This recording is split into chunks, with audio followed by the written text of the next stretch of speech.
गुस्सा बहुत आ जाता है विधायक ज्ञान तिवारी को सर। कि नहीं, हम गरीब की सेवा के लिए हैं, ना कि विधायक बन करके लखनऊ दिल्ली बम्बई टहलने के लिए। सर कैसा क्या रहा अंदर, क्या माहौल रहा? नहीं, माहौल तो आप देख ही रहे हैं, बहुत अच्छा माहौल है और नारी के सम्मान की बात है। और जब जब भी नारी के सम्मान की बात आई है तो भारतीय जनता पार्टी मैदान में रही है, कभी भी आप देखें।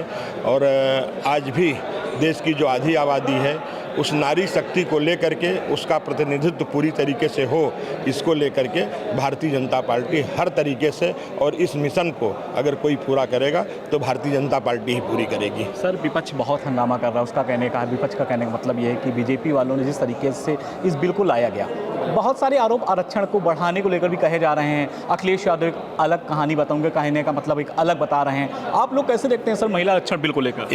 एक तरफ वो बाबा साहब का संविधान लेकर के चल रहे हैं, एक तरफ ओबीसी और मुस्लिम का आरक्षण अलग से मांग रहे हैं। क्या संविधान में ऐसी कोई व्यवस्था है क्या? तो संविधान को कौन नहीं, बीजेपी बाबा साहब के संविधान को मान रही कि वो मान रहे हैं। निश्चित तौर से महिलाओं की आधी आबादी को उनको आरक्षण मिलना चाहिए, और निश्चित तौर से ये हमारे प्रधानमंत्री आदरणीय मोदी जी ही देंगे, और ये हो करके रहेगा। कुछ क्षणिक है दिक्कतें हैं, इसलिए रुक गया वो, हमारी संख्या थोड़ी सी कम रह गई। आज नहीं तो कल इस सपने को पूरी तरीके से पूरा करेंगे, और मुझे विश्वास है नहीं होगा तो भी जॉइंट सेशन आएगा।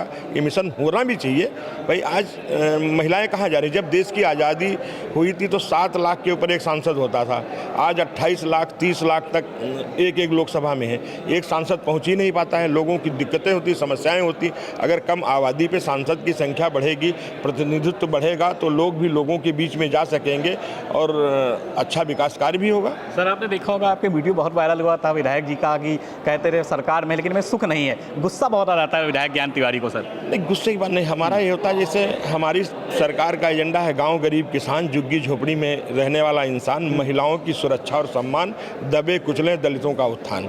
हम लोग अंत्योदय पे काम करते हैं। जब अंत के व्यक्ति का कहीं न कहीं किसी भी सरकार हो, जब समाजवादी पार्टी की सरकार थी तब मैं जिलाध्यक्ष था, बसपा की सरकार में मैं भाजपा का जिलाध्यक्ष रहा, और आज अपनी बीजेपी की सरकार में मैं दूसरी बार विधायक हूं।